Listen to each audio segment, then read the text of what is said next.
Why are wives commanded to submit to their husbands, but husbands are not commanded to submit to their wives? Why are wives commanded to submit to their husbands, but husbands are not commanded to submit to their wives? What's interesting about this question is that it sparks all kinds of adversarial conversations. I made a video the other day breaking down basically why God made us male and female, trying to really destigmatize this whole conversation. And some of the responses I got were really interesting. One of the first things that I notice is when people approach this concept in and of itself, the way they tend to approach it is to look for the exclusion. So, for example, you'll have everybody go in and they'll bring up Deborah. That's usually kind of the go-to. Or they may go back in a little bit further and they might find a couple of the other more obscure examples of places in Israel or times in Israel where there were prophetesses. And then they'll also jump to the New Testament and you'll find a couple of examples where you could infer potentially that the woman was in a position of authority or teaching a man, things like that. But here's the thing. When you actually look at the numbers behind this, because this is where my curiosity always lies. Anytime I look at a problem like this, my question is there a norm with some types of anomalies? Or is there maybe like an even split that we're just not seeing because it's not getting proper representation? Guys, when I looked in scripture to find examples of times where women were in positions of authority, either in Israel or in the church, it was 10 to 1. That means for every 10 times that a man was in a position of authority, there is one example of a woman being in a position of authority. Now, there could be a couple of reasons for that. One reason could be because men are the dominant force and women are only able to have positions of authority when men allow it.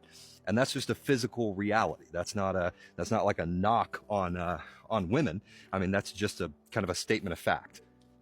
Throughout history, men have predominantly comprised the controlling positions in the world, whether it be military, whether it be political force.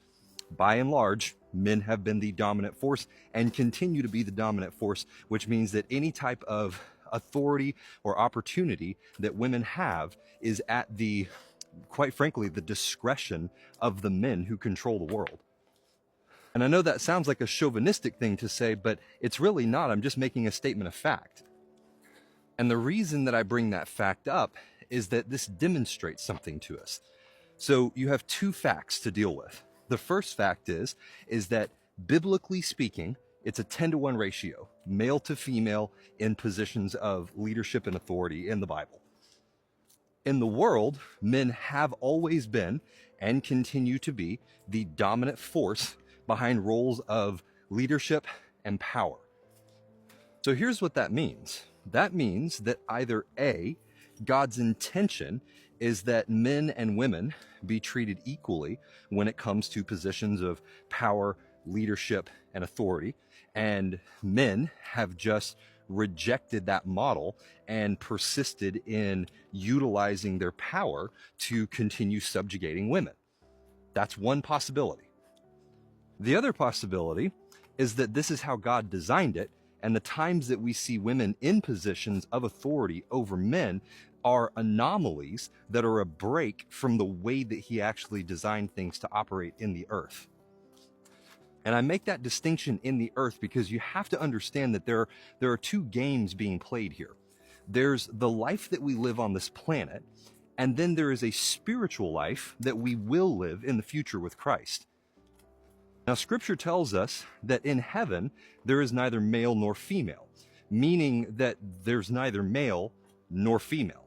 And what this suggests is that the biological assignments that we have here in the earth are temporary and are not represented in the same way in heaven, which suggests that the way things are modeled in our current time through the biological assignments that we've been given are temporary and not intended to carry over once we go into heaven because we become something else. Which makes sense because this actually patterns after Christ. Christ stepped down from his throne and he took on the form of a human being as a servant. So his assignment in the earth was to be the Son of God and the sacrifice. And so even though he was the King of Kings and the Lord of Lords, he took on the assignment of being a man made in the flesh and then living out that life within those conditions and under those rules and governances. Once he had completed his mission, he was raised again, and then he was appointed as King of Kings, Lord of Lords, having been granted all power and all authority. Now, this, of course, is a demonstration for us to understand how things work. Very similarly, I would like to suggest that we, in our biology, are like Christ in that we are assigned roles in this life that pertain to our biology. Just like he was assigned a role that pertained to his biology while he was in the earth. But once we complete our mission here in the earth, then we take on a new assignment. And that new assignment is to rule and reign with Christ as sons. Not biological sons, because again, there's no male and female in heaven. Sons being a positional word, not a biological word. Here's why this is important.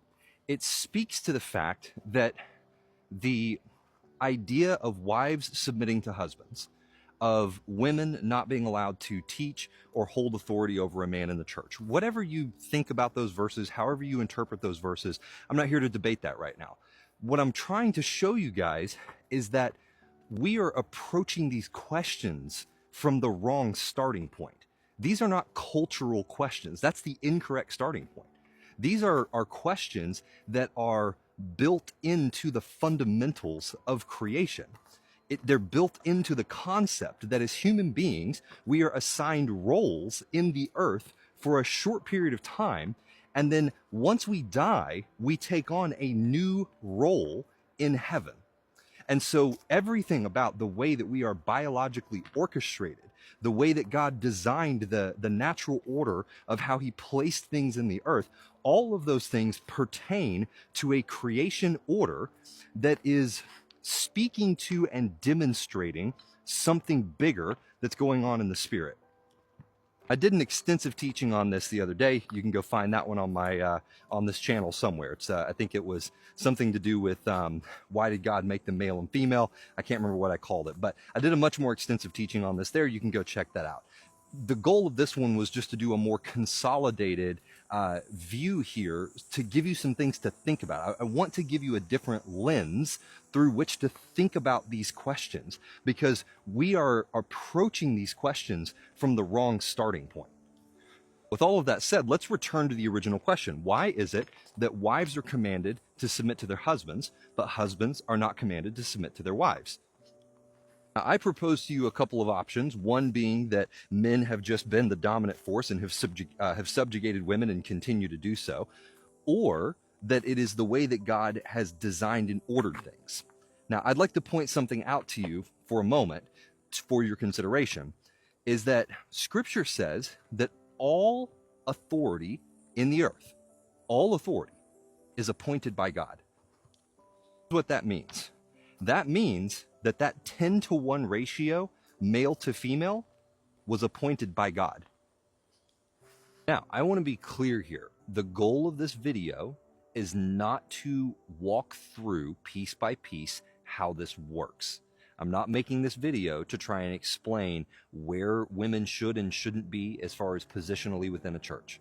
I'm not making this video to explain how submission looks in a marriage. These are much deeper topics that require a far greater amount of care and compassion and thoroughness to fully lay out, okay, this is what it looks like and this is how it works, right? That's not the goal of this video. The purpose of this video is simply to say we need to destigmatize this whole entire thing, because the way we think about it is through a cultural lens. If you're a man and you're looking at it through your cultural lens, then it's through a lens of, well, I'm a man and I should have dominance and I'm not going to be, ruled over by a woman, right?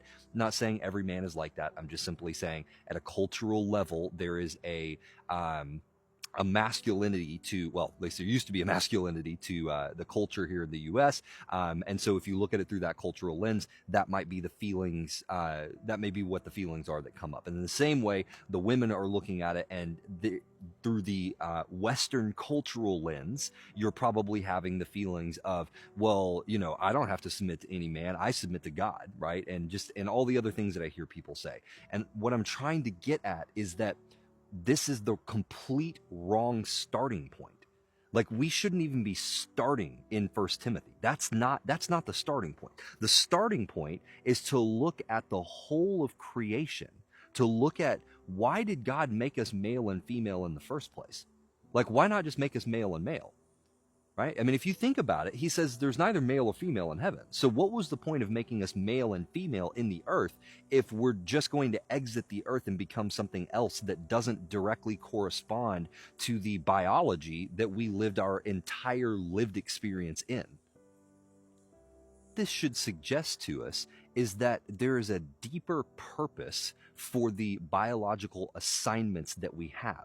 And I don't mean deeper in the sense of like women are biologically assigned to having children and taking care of the house, and men are biologically assigned to going out and hunting and providing. That's not what I'm talking about. I'm saying that there is something in the architecture of male and female that represents something that God is trying to demonstrate in creation, because everything that he created is for the purpose of demonstrating his divine nature and his eternal power.